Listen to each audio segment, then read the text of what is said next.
उसमें संस्कार है वो हल्के हो जाएंगे प्रभु की कृपा से, क्योंकि ये परमेश्वर कबीर देव, ये परम अक्षर ब्रह्म हमारे प्रारब्ध में परिवर्तन कर सकता है, हमारे संस्कारों को हल्के करके उनको निमटवा देता है। अब क्या होगा, जैसे परमात्मा परम शक्ति है, ये हमारे संस्कारों को भी प्लस माइनस करके सेट कर देता है। इसलिए तो तभी तो हम सुखी होंगे। जैसे हमारे प्रारब्ध में कोई ज्यादा कष्ट है और उसको परमात्मा की भक्ति से, परमात्मा के आशीर्वाद से वो हल्की हो जाएगी। कहते हैं सतगुरु शरण में आने से आई टले बला, और जय मस्तिष्क में सूडी हो वह कांटे में टल जाए। अभी क्या परंपरा बनी हुई थी समाज में, अभी भी बहुत है, लड़की के विवाह को एक मुकदमा बना रखा था,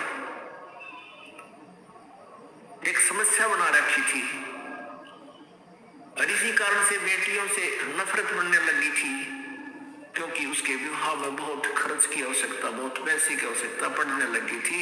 ये लालची लोग दहेज के चक्कर में जुल्म करने लगे थे। और वो होता क्यों है, क्योंकि जैसे बहुत से ऐसे व्यक्ति हैं जो पैसे ले लेते हैं, देते नहीं, धोखा कर देते हैं, वो उनको अगले जन्म में वो देना पड़ेगा, पैसे देना पड़ेगा। मन मानो वो दामाद बनकर ले, वो देना पड़ेगा, और कई गुना हो जाएगा, तब तक ब्याज ब्यूज लाग गए। तो परमात्मा की शरण में आने के बाद वही विवाह आज आप देख रहे हो, उस परमेश्वर की कृपा से परमात्मा ने हमारा ज्ञान हटा दिया। यहाँ पर बच्चों का विवाह करा दिया जाता है, और 5-7 भक्त उनके रिश्तेदार आते हैं, घर वाले, और यहाँ आश्रम में उनका 10 रुपए खर्च नहीं होता। सिंपल रोटी जो रोज हम बनाते हैं वही खाएंगे। ये ड्रामाबाजी हमने नहीं करनी, बच्चों का संयोग परमात्मा जोड़ता है। हमारी इस नाटकबाजी से विवाह नहीं होता, विवाह तो मालिक ने कर रखा होता है, और वचन से बच्चे एक दूसरे से जोड़े जाते हैं। जो लाखों रुपए में विवाह हुआ करता था, यहाँ वो फ्री ऑफ कॉस्ट हो रहा है। तो संस्कार चेंज कर दिए परमात्मा ने, वो हमारा लेन देन खत्म कर दिया, और एक न्यारी उमंग होती है ऐसे सिंपल ब्याह करने में। तो पुण्यात्मा जिनके संतान नहीं है और ये भक्ति मार्ग जिनको मिल गया, उनको विश्वास भगवान पर हो गया कि जो मालिक कहता वो सही है, उनका कल्याण तो होया पड़ा है। और दूसरे जिनकी दृढ़ विश्वास मालिक पर हो गया, संतान भी है, बच्चा ने भी लाओ लाइन पर, कल्याण उनका भी गारंटीड है। लेकिन हमने यहीं तक सीमित नहीं रहना चाहिए कि हमारे संतान नहीं हुई। यदि ये मार्ग ना मिलता, और जिन बहन विशेषकर इस बात को सहन नहीं करती, और वो सहन करना चाहे तो संसारिक लोग कोई ना कोई इंजेक्शन जरूर लागे रोज या तीसरे दिन, या तो कोई पड़ोसन आवेगी पूछेगी एक बहू का कोई बालक नहीं हुआ, 5 वर्ष हो गए ब्याह में, तो ये कहेंगे कि ना कोई दया नहीं हुई भगवान की, एक जातक तो चाहिए था। अब वो तो इंजेक्शन ला के चली जा पाछे, तो वो पुत्र वो बेटी बहुत देर तक रोती है, सोचती है भगवान मेरे से क्या गलती बन गई, मुझे संतान क्यों नहीं मिली। एक संतान मिल जाती दुनिया का मुंह बंद हो जाता। अब यदि ये ज्ञान समझ में आ जाता, फिर तो बातें खत्म होगी, कोई कुछ भी बांटो, कहीं जाएगा कि नींद में बांटे हैं कहते रहेंगे। और यदि ये मार्ग नहीं मिलता, उन बहनों के साथ क्या बनता है,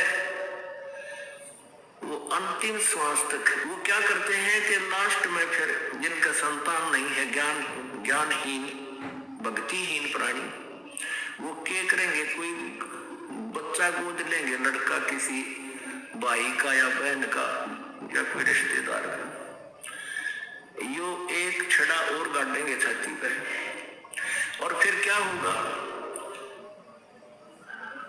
अब तो बात बिगड़ रही है क्योंकि संसार का बहुत व्यवहार बिगड़ गया बच्चों का। फिर घर में कहा सुनी भी होगी, बच्चे की पुत्रवधू भी होगी, गोद लिए हुए की। फिर बुढ़ा बुढ़िया बैठ कर रोया करेंगे, नो कहे हमारा बेटा होता थे कि आज नो कहता मेरे को। वो तो समस्या पैदा करेगी गोद लेना वाली तय। और अंत में क्या होगा फिर उसके साथ, उस संतान का अभाव फिर भी सतावेगा। मरते समय तक भी वो बहन वो माई यही करती हुई मर जाएगी, हे भगवान मेरे संतान होती। आज मैंने बहुत कुछ सुनना पड़ा जनता का।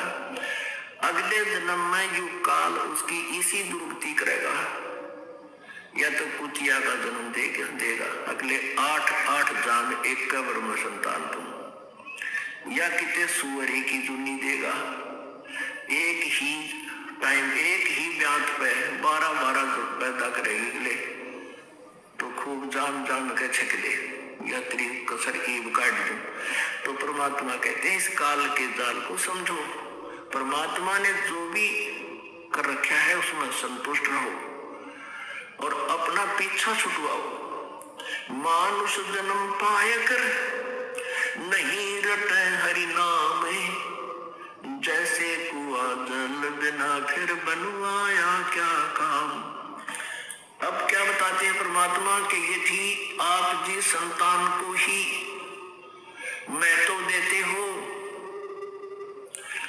तो सुन लो इसका परिणाम। 1 लाख पूत 1.25 लाख नाती, उस रावण के दीवान बाती। अब क्या बताते हैं परमात्मा के रावण के 1 लाख पुत्र थे और 1.25 लाख उसके रिश्तेदार थे, बड़े बड़े जो पैसे वाले और बड़े सूरवीर। क्या मांगू कुछ थिर न रहाई, देखत नैन चला जग जाई। 1 लाख पूत 1.25 लाख नाती, उस रावण के दीवान बाती। आप तो भगवान से एक पुत्र की प्राप्ति के लिए खाड़े कर रहे हो, एक आशा लेकर आते हो। परमात्मा बताना चाहते हैं कबीर साहब जी के उस रावण का 1 लाख पुत्र थे और काल ने वह भी खा लिए, उसका कोई दीवा लाने वाला भी शेष नहीं है। आज उसका दीवान बाती। इसलिए इस काल की व्यवस्था से अपने विचारों को ऊंचा उठाओ, परमात्मा पर विश्वास रखो, जो वो करते हैं वो सही करते हैं।